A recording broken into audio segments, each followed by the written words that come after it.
Mula sa pasabog na hindi makakasama si Jamie Malonzo, target naman nga ni Coach Tim Cone na ipasok si Japet Aguilar sa Gilas Pilipinas kapalit ni Malonzo. Kung paano at bakit niya narating ang decision na yan, sasagutin at pag-uusapan natin ang lahat ng yan.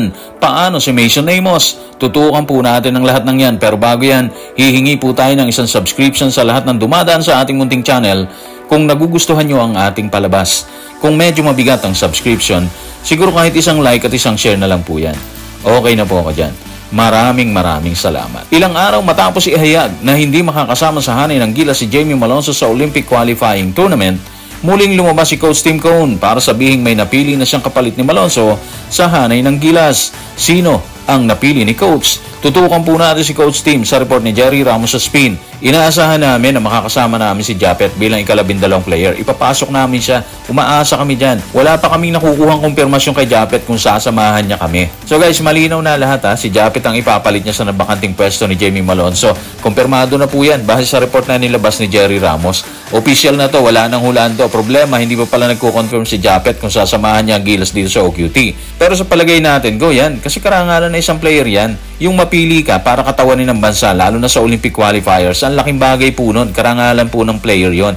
So para sa akin, maliban siguro kung sobrang bigat ng dahilan, tsak hindi tatanggi yan. Again, maliban kung matindi yung rason niya. Actually, dalawa silang nasa reserve list. Isa dyan si Mason Amos, katulad ni Jamie, 670 siya. May option si Coach Tim Cone kung sakali, di ba? At dahil lumalabas na wala pang confirmation mula kay Japet Aguilar, mahalagang malaman kung anong posibleng rason bakit hindi siya pwedeng sumama sa grupo. Sa pananaw ni Coach Tim Cone, ano ang rason sakaling hindi sumama si Japet at ano ang gagawin niya sakaling hindi ito sumama sa hanay ng Gilas Pilipinas. Tutukan natin si Coach Tim sa report ni Jerry Ramos sa Spin. Meron siyang dalawang maliliit na sanggol sa bahay kaya mahirap para sa kanya ang umalis. Hindi pa ako sigurado pero kung papasok siya, may kasama na tayo na alam ang ginagawa natin. Kung hindi kakayanin ni Japet, ipapasok naman namin si Mason at mabilis namin siyang tuturuan. Well, ang totoo niyan, wala naman talagang ibang option kung hindi ipasok si Mason Amos kasi siya yung andun sa loob ng hanay sakaling may injured player. Papasok siya or si Japet Aguilar. At sa kaso ni Jamie Malonzo, si Japet ang nakikita ni Coach Tim na match dito sa kupunan kasi nga alam niya yung sistemang ginagamit nila. Malaking bentahe kasi yung may alam na talaga sa sistema kasi hindi naman hindi bago, di ba? Hindi rin sila mangangailangan ng maraming oras para turuan ng bagong pasok. Sa puntong yan, malaking bagay talaga kung si Japet Aguilar. Balakid nga lang yung responsibility niya sa dalawang babies niya sa bahay. Well, hopefully, maganda yung maging resulta sa panig ni Japet Aguilar, di ba? Kung hindi, willing naman si Coach Tim na bigyan ng panahon si Mason Amos para matutunan yung sistema nila. Alam ng lahat na hindi biro ang pumili ng magiging kapalit ni Jamie Malonzo sa hanay ng Gilas, bunga ng injury. Kaya naman tila hindi na nagdalawang isip pa si Coach Tim na ipaliwanag kung bakit si Japet ang pumasok agad sa kanyang isipan. Paano nga ba niya napili si Japet Aguilar? Tutukan natin si Coach Tim sa report ni Jerry Ramos sa Spin. Naglaro tayo na wala si AJ Edu. Naglaro tayo na wala si Junmar nung nakaraan.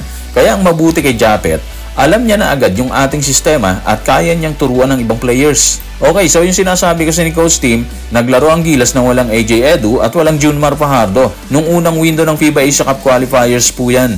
Dumayo tayo sa Hong Kong, nanalo tayo. Dinayo naman tayo ng Chinese Taipei dito sa atin, nanalo rin tayo at kasama doon si Japet Aguilar. Ibig sabihin, malaking bagay yung naging participation ni Japet sa unang window. At katulad ng sinasabi ni Coach Tim, alam na alam niya yung sistemang gagamitin or ginagamit ng Gilas Pilipinas.